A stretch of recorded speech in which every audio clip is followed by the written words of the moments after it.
Assalamualaikum warahmatullahi wabarakatuh.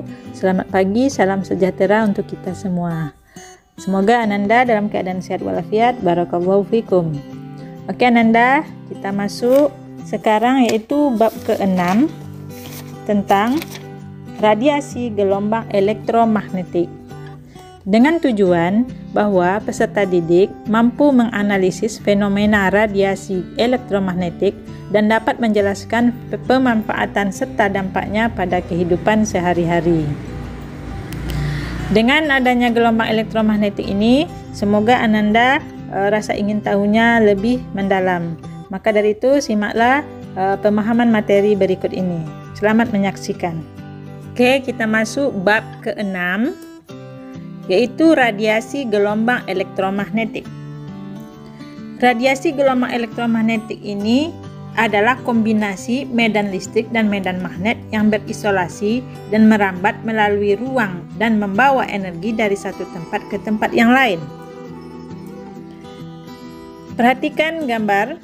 Ini ada hasil ronsen dan berikut ada lampu polimerisasi. Pada gambar ini, apa hubungannya dengan radiasi gelombang elektromagnetik? Makanya mari kita simak materi berikut dengan keinginan tahu Ananda semua. Pada radiasi gelombang elektromagnetik ini, ada 3 materi yang kita bahas. Materi pertama, yaitu sifat gelombang elektromagnetik. Materi kedua, spektrum gelombang elektromagnetik. Sedangkan materi ketiga, yaitu aplikasi spektrum gelombang elektromagnetik. Masuk yang pertama, sifat gelombang elektromagnetik. Kita tahu bahwa gelombang elektromagnetik itu adalah kombinasi medan listrik dan medan magnet yang berosilasi dan merambat melalui ruang dan membawa energi dari satu tempat ke tempat yang lain. Semula dicetuskan atau diramalkan oleh James Clerk Maxwell, dikenal dengan Maxwell, bahwa jika muatan listrik bergetar periodik akan muncul gelombang yang terdiri dari medan listrik dan medan magnet yang saling tegak lurus juga terhadap arah rambat. Dia melakukan itu dengan melihat sifat simetri alam, bahwa setiap ada kemagnetan maka berhubungan dengan kelistrikan. Begitu sebaliknya, jika ada kelistrikan dia akan berhubungan dengan kemagnetan. Berarti kemagnetan dengan kelistrikan saling berhubungan pada gelombang elektromagnetik. Perhatikan gambar gelombang berikut. Yang warna merah ini adalah untuk medan listrik. Warna merah medan listrik. Sedangkan yang warna biru B itu medan magnet. Sedangkan yang C ini adalah arah rambat yang yang menghasilkan panjang gelombang. Dari gambar ini bisa kita lihat bahwa gelombang radiasi gelombang elektromagnetik ini dapat merambat walaupun tanpa medium. Juga cepat rambat gelombang elektromagnetik ini sama dengan cepat rambat cahaya. Sehingga Maxwell menyimpulkan bahwa cahaya merupakan gelombang elektromagnetik. Dan Maxwell belum bisa membuktikan secara eksperimental. Dan pada tahun 1888, Hendrik Hertz atau dikenal dengan Hertz membuktikan bahwa gelombang elektromagnetik betul ada dan berperilaku seperti yang diramalkan oleh Maxwell. Sehingga sifat-sifat gelombang elektromagnetik didapat oleh Hertz. Yang pertama, merupakan perambatan getaran medan listrik dan medan magnet yang saling tegak lurus terhadap arah rambatnya dan termasuk gelombang transversal sesuai pada gambar tadi. Yang kedua, tidak bermuatan listrik sehingga tidak dipengaruhi atau tidak dibelokkan oleh medan listrik atau medan magnet. Yang ketiga, tidak bermassa dan tidak dipengaruhi medan gravitasi. Yang keempat, merambat dalam lintasan garis lurus. Yang kelima, dapat merambat di ruang hampa. Yang keenam, dapat mengalami pemantulan, pembiasan, interferensi, difraksi, serta polarisasi. Yang ketujuh, kecepatannya di ruang hampa sebesar 3 kali 10 pangkat 8 meter per sekon. Kecepatannya akan berubah jika merambat pada medium yang memiliki kerapatan berbeda. Sehingga didapatlah persamaan gelombang elektromagnetik, yaitu V sama dengan lambda F. Karena V itu cepat rambat cahaya, maka V itu diganti dengan simbol cepat rambat cahaya, itu C. C sama dengan lambda F, itu berhubungan dengan panjang gelombang dan frekuensi. C itu dengan nilai 3 kali 10 pangkat 8 itu didapat dari persamaan C sama dengan akar 1 dibagi epsilon 0 kali mu 0. Dengan keterangan berikut, kita dapat bahwa epsilon 0 itu sudah tahu nilainya, ketetapannya itu yaitu permisivitas vakum. Nilainya dulu yaitu yang telah kita pelajari di bab sebelumnya, 8,85 kali 10 pangkat min 12 Coulomb kuadrat per Newton meter kuadrat. Sedangkan mu 0 yaitu permeabilitas vakum, nilainya 4pi kali 10 pangkat min 7 Weber per ampere meter. Dengan mengalikan kedua angka ini dan kita bagi satu dengan hasil dari perkaliannya dan kita akarkan, maka hasil dari C itu adalah 3 kali 10 pangkat 8 meter per sekon. Boleh Ananda mengujinya di rumah agar mendapat nilai 3 kali 10 pangkat 8. Yang kedua, spektrum gelombang elektromagnetik. Perhatikan gambar spektrum gelombang elektromagnetik. Kita tahu bahwa radiasi atau kecepatan gelombang cahaya itu C sama dengan lambda F, yaitu berpengaruh pada panjang gelombang dan frekuensi. Tadi sudah dibahas pada persamaannya. Ini lihat gambarnya. Di sini ada jenis radiasi. Pada spektrum gelombang elektromagnetik ada 7 buah radiasi yang akan kita pelajari, yaitu gelombang radio, gelombang mikro, gelombang inframerah, gelombang tampak, gelombang ultraviolet, sinar X, dan sinar gamma. Di sini ada nilai ukuran panjang gelombangnya dengan satuan meter dan frekuensinya juga ada pada gambar. Yang pertama namanya gelombang radio dengan panjang gelombang 10 pangkat 3 dan frekuensi 10 pangkat 4. Nah, itu biasanya ada di sekitar bangunan. Yang kedua gelombang mikro, itu panjang gelombangnya 10 pangkat min 2, frekuensinya 10 pangkat 8. Berikut yang ketiga, inframerah, itu dengan panjang gelombang 10 pangkat min 5, sedangkan frekuensinya 10 pangkat 12. Yang keempat, cahaya tampak dengan panjang gelombang 0,5 kali 10 min 6 meter, sedangkan frekuensinya 10 pangkat 15 Hz. Yang berikut, kelima, ultraviolet dengan panjang gelombang 10 pangkat min 8 meter dan frekuensi 10 pangkat 16 Hz. Yang keenam, sinar X dengan panjang gelombang 10 pangkat min 10 dan frekuensi 10 pangkat 18 Hz. Yang terakhir nomor 7, sinar gamma yaitu 10 pangkat min 12 dan frekuensinya 10 pangkat 20. Dari sini bisa kita lihat nilainya. Jika panjang gelombangnya 1000, mulai dari 1000 sampai ke sinar gamma 10 pangkat min 12, berarti bisa kita lihat bahwa panjang gelombangnya itu semakin rendah. Lihat untuk frekuensi. Semula frekuensinya 10 pangkat 4 dan sampai ke ujung 10 pangkat 20. Berarti frekuensinya semakin tinggi.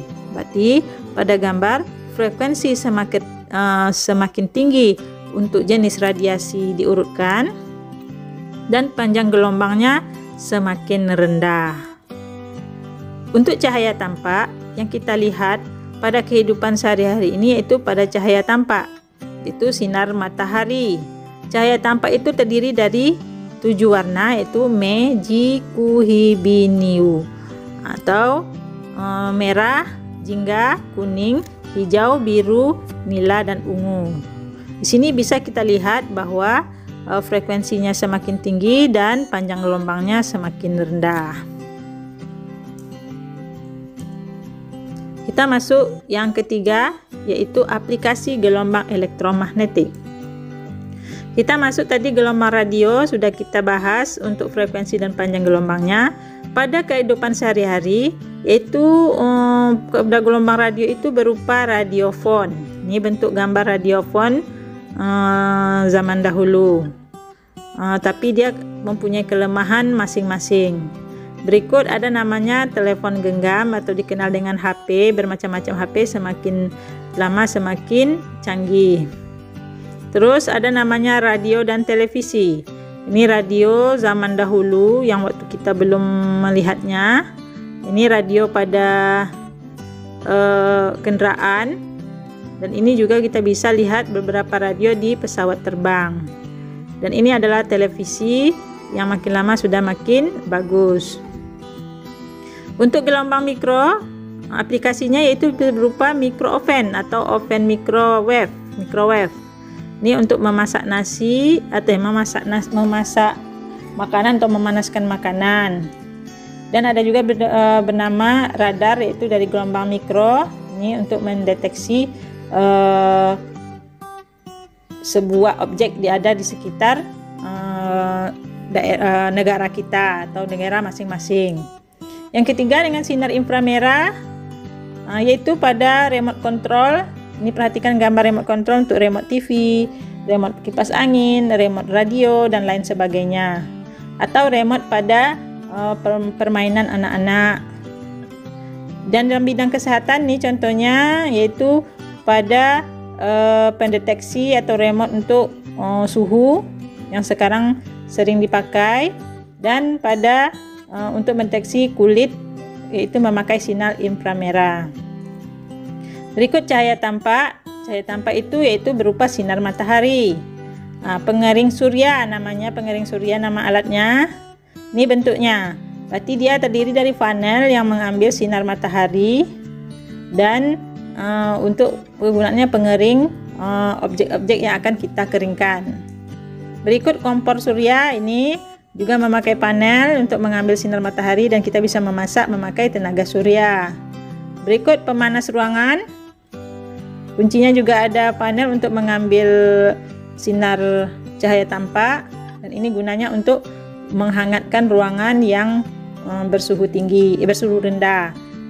Berikut pendingin ruangan atau AC juga memakai tenaga surya, dan destilasi surya yaitu untuk penyaringan air laut agar bisa dikonsumsi pada suatu daerah.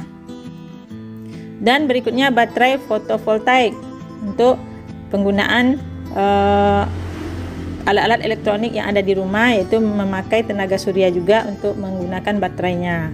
Berikut contohnya sinar ultraviolet atau aplikasinya yaitu namanya polimerisasi. Polimerisasi tadi sudah ada pada gambar di depan, ada untuk gigi, dan ini untuk nilon atau tali nilon. Ini untuk cairan atau berupa lem-lem. Ini berupa gelang atau karet-karetan, dan ini plastik untuk membuat plastik. Ini untuk jenis-jenis cat, dan ini untuk pakaian. Berikut untuk mendeteksi, ini gunanya untuk mendeteksi uang palsu atau uang asli, yaitu memakai sinar ultraviolet. Sudah ada alatnya. Dan disinfeksi yaitu berupa mendeteksi virus yang ada pada tubuh kita, dan baru-baru ini sudah juga diterapkan. Dan terapi sinar, ini berikut untuk mencari vitamin D untuk memakai sinar ultraviolet pada bayi. Sinar X berupa struktur kristal, itu pada penelitian fisika untuk mencari ion atau kristal-kristal yang ada pada molekul ion atom. Yang berikut yaitu untuk alat kedokteran berupa ronsen untuk menentukan anggota tubuh kita yang sedang bermasalah. Yang terakhir yaitu sinar gamma, yaitu biasanya detektor Geiger-Müller. Itu untuk menentukan ion pada suatu bebatuan, dan ini nama alatnya yang ada di sini. Setelah kita setelah kita mempelajari aplikasi ini, aplikasi gelombang elektromagnetik, rupanya semua itu ada juga dampak negatifnya, yaitu dampak bahayanya salah satunya yaitu radiasi ultraviolet yang berlebihan dapat mengakibatkan kanker kulit, gangguan penglihatan, dan gangguan keseimbangan alam. Berarti bukan untuk manusia juga, untuk alam juga. Yang berikut, sinar X yang berlebihan yaitu akan mengakibatkan pemunahan sel-sel dalam tubuh, juga penyakit kanker dan rambut juga rontok. Dan pada sinar gamma dari nuklir dapat menyebabkan kematian terbesar karena bahayanya sinar gamma. Oke, kita masuk contoh soal.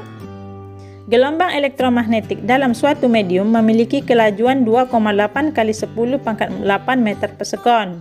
Berarti C, jika permisivitas medium 12,76 kali 10 pangkat 7 Weber per ampere meter, tentukan permeabilitas medium tersebut.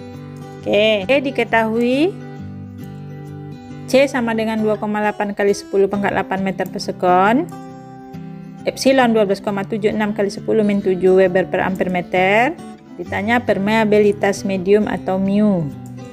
Kita tahu rumusnya yaitu dengan menggunakan persamaan Maxwell, C sama dengan 1 per akar mu epsilon. Karena ditanya mu, akar ini kita pindah sebelah sama dengan. Kita hasilkan akarnya semua ke atas dulu, baru pindah sebelah sama dengan menjadi kuadrat. Berarti C-nya kuadrat. C karena ditanya mu pindah sebelah sama dengan menjadi kali, dan C menjadi bagi. Maka hasil rumusnya menjadi mu sama dengan 1 per C kuadrat kali epsilon. Sehingga kita masukkan angkanya. Setelah dimasukkan angkanya, kita kalikan hasil yang di bawah.